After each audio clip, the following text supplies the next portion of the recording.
नांदेड वाघाळा महानगरपालिकेच्या निवडणुकीच्या प्रचाराच्या निमित्ताने या भव्य प्रचार सभेला संबोधित करण्यासाठी आपल्यामध्ये उपस्थित राहिलेले या राज्याचे अत्यंत कर्तृत्ववान, कष्टाळू आणि कधी न सुट्टी घेता सतत राज्याच्या विकासासाठी काम करत असणारे मुख्यमंत्री सन्माननीय देवेंद्रजी फडणवीस मंचावर उपस्थित या निवडणुकीचा स्वतः प्रत्येक गोष्टीचं संचालन करत असून एक पालकत्व ज्यांनी स्वीकारले, ज्यांचा प्रदीर्घ अनुभव आहे, ते अशोकरावजी चव्हाण, आमच्या राज्यसभेचे खासदार, अत्यंत तळमळीने भारतीय जनता पार्टीचा समन्वय जुन्या आणि नव्या अशा कार्यकर्त्यांचा करत असणारे डॉक्टर अजित गोपछेडेजी मंचावर उपस्थित, आमचे जिल्ह्याचे अध्यक्ष राजूरकरजी, आमदार जितेश अंतापूरकरजी, आमचे आमदार आणि अत्यंत युवा कार्यकर्त्या श्रीजया चव्हाण, आमदार तुषार राठोड, आमदार भीमराव केराम, बीपी सावंत माजी मंत्री, मंचावर उपस्थित राम पाटील रातोळीकर, संतुकरावजी हंबर्डे, चेतन बापू देशमुख, सर्व मान्यवर, कारण मुख्यमंत्री महोदयाचं संबोधन आपल्याला ऐकायचं आहे. आणि मला खरं तर सन्माननीय अशोकरावजी चव्हाण यांचं भाषण हे मोठं होतं, विस्तृत होतं, पूर्ण नांदेडच्या भूत भविष्याचा वर्तमानाचा वेध घेणार होतं, म्हणून त्यांना पूर्ण वेळ मिळावा यासाठी त्यांचं भाषण ठेवलं होतं. मला मुख्यमंत्र्यांचे आणि माझ्या अनेक सभा असल्यामुळे त्यांना माहिती की कमी वेळात मी बोलू शकेन, तर मी फार वेळ घेणार नाही. या नांदेडचा प्रभारी म्हणून मला जबाबदारी दिलेली आहे. नांदेडच्या प्रचाराला मी अनेक वेळा आले, पण प्रभारी म्हणून निवडणुकीच्या या सामोरं जात असताना आणि आमचे बावनकुळे साहेब, स्वतः मुख्यमंत्री, स्वतः आमचे राज्याचे अध्यक्ष रवीजी यांनी स्वतः जातीने लक्ष या निवडणुकीमध्ये घातलेलं आहे. मला पूर्ण विश्वास आहे की येणाऱ्या 15 तारखेला आपण कमळाच्या फुलासमोरचं बटन दाबून मोठ्या प्रचंड मताने भारतीय जनता पार्टीचा विजय या महानगरपालिकेच्या निवडणुकीमध्ये करणार आहात. याचं कारण मला असं वाटतं की बऱ्याच वेळा निवडणुकीमध्ये आपण जाहीरनामा बघतो, म्हणजे एखादी गोष्ट जाहीर करणं, ती जाहीर केलेली होईलच अशी कुठली शाश्वती नसते. बऱ्याच वेळा आपण वचननामा देखील बघतो, पण वचन सुद्धा कधी कधी पूर्ण करणं शक्य नाही, खोटी वचनं सुद्धा दिली जातात. पण मला आज आनंद वाटतो की या नांदेडमध्ये आम्ही संकल्पनामा केलेला आहे आणि संकल्प हा अत्यंत पवित्र शब्द आहे. आणि जेव्हा एखादा संकल्प आपण घेतो तर तो सिद्धीकडे नेण्यासाठी आपण सदैव प्रयत्न करत असतो. हा संकल्पनाम्याचा एक एक पान जेव्हा ओलांडत असू, आज मुख्यमंत्री महोदय त्याच्यावर प्रकाश टाकतील, प्रत्येक शब्द हा पूर्ण केलेला आहे. एखादा भूमिपूजन केलंय तर त्याचं लोकार्पण केलंय, महामानवाच्या पुतळ्याचं, एखाद्या मोठ्या आपल्या आदर्श असणाऱ्या व्यक्तिमत्वाच्या पुतळ्याचं लोकार्पण केलेलं आहे. पूर्ण संपूर्ण नांदेडला विकासाच्या एका गडीमध्ये बांधण्याचं काम या माध्यमातून करण्याचा संकल्प घेतलेला आहे. मी एवढंच सांगेन, माझी तेवढी व्याप्ती नाही, पण प्रभारी म्हणून केवळ निवडणूक झाल्यानंतर इथलं नातं न तुटू देता या संकल्पनाम्यातला प्रत्येक शब्द पूर्ण करण्यासाठी माझ्या मंत्रालयातून मुख्यमंत्री महोदयांकडनं इतर मंत्रालयाकडं जे कोऑर्डिनेशन करता येईल ते आम्ही नक्की करू आणि या नांदेडच्या विकासाचं स्वप्न हे पूर्ण केल्याशिवाय राहणार नाही.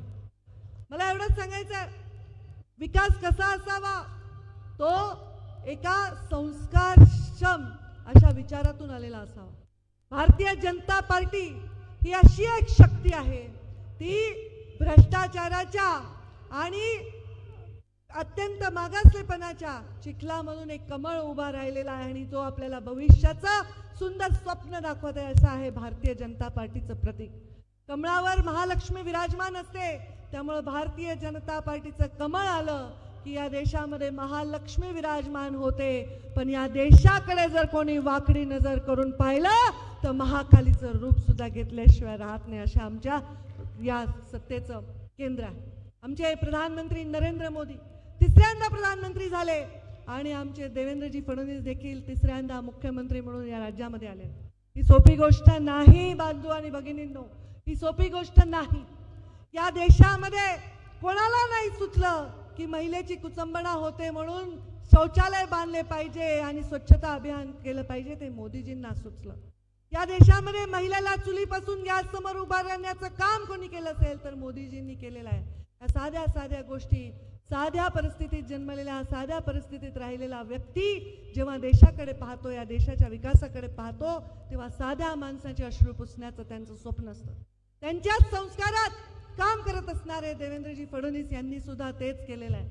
तुम्ही सर्व इथं मोठ्या संख्येने आलेला आहात. लाडक्या बहिणींनो, लाडक्या बहिणी आल्या की नाही? आता मला सांगा, तुम्ही लाडक्या बहिणी कुणाच्या आहेत? कुणाच्या आहेत? जरा जोरात, अजून जोरात.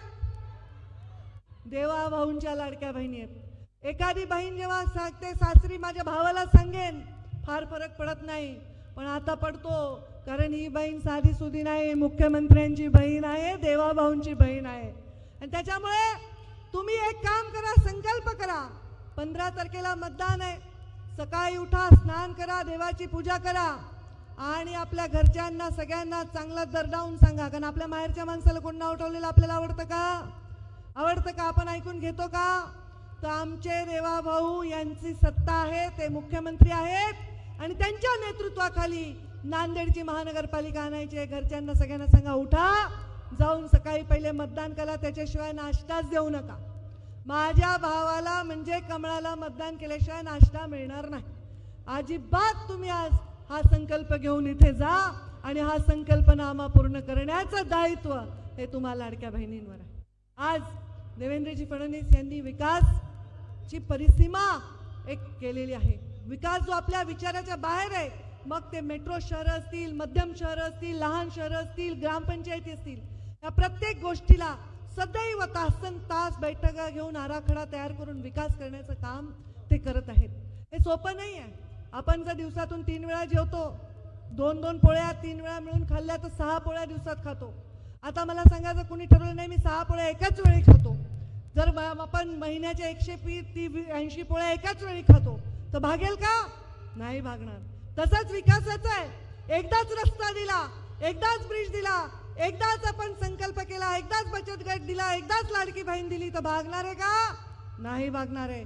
एकदाच जलयुक्त शिवार केलं, एकदाच मुख्यमंत्री ग्राम सडक योजना केली, एकदाच सामान्य माणसाच्या हितासाठी शेतकरी सन्मान योजना केली, रेल्वे केल्या, वंदे भारत केलं, भागणार आहे का? नाही भागणार आहे. हे एकदा करून भागणार नाही. ह्याचं सातत्य ठेवणं हे महत्वाचं आहे. आणि हे सातत्य ठेवायचं असेल तर प्रामाणिक, प्रयत्नशील आणि अत्यंत कष्टाळू व्यक्तीच्या हातामध्ये हे नेतृत्व देणं आणि सातत्याने ठेवणं हे महत्वाचं आहे. आणि ते नेतृत्व आपल्याला देशात प्रधानमंत्री मोदीजी आणि राज्यात देवेंद्रजींच्या रूपाने लाभलेलं आहे. आणि आपल्या या नांदेडमध्ये त्याच विकासाची गंगा आणायची असेल तर आपण सर्वांनी त्यांच्या पाठीमागे आपल्या आशीर्वादाची शक्ती उभी करा. मी पर्यावरण मंत्री आहे, फार काही बोलणार नाही, पण देवेंद्रजीचा आग्रह आहे, वेस्ट टू एनर्जी करा, कचऱ्यापासून ऊर्जा निर्माण करा, म्हणजे आपले शहर स्वयंपूर्ण होतील.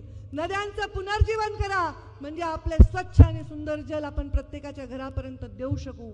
तर एक पर्यावरण मंत्री म्हणून त्यांच्या मार्गदर्शनाखाली नांदेडच्या या 2 विषयाला स्वतः जातीने लक्ष घालून पूर्ण करण्याचा संकल्प हा नक्कीच आम्ही या संकल्पनाच्या माध्यमातून घेऊ. आणि ग्रामीण भागामध्ये उद्योजक बनवून प्रत्येक तरुणाला जीन पॅन्ट आणि टी-शर्ट घातलेला तरुण सुद्धा ग्रामीण भागाचा शेती आणि उद्योजक बनून आपला एक स्वतःचं जीवन मोठं करू शकतो, अशा प्रकारचं काम या माध्यमातून करू. एवढं या निमित्ताने सांगते. नांदेडच्या सर्वांगीण विकासासाठी देवेंद्रजी फडणवीस यांच्या नेतृत्वावर विश्वास ठेवून आपण येणाऱ्या 15 तारखेला महालक्ष्मी ज्याच्यावर विराजमान आहे, ज्याच्या येण्याने सुजलाम सुफलाम हा देश होऊ शकतो, अशा आमच्या कमळाच्या फुलासमोरचं बटन दाबा एवढी विनंती करते आणि माझ्या वाणीला विराम देते. धन्यवाद. जय हिंद, जय महाराष्ट्र.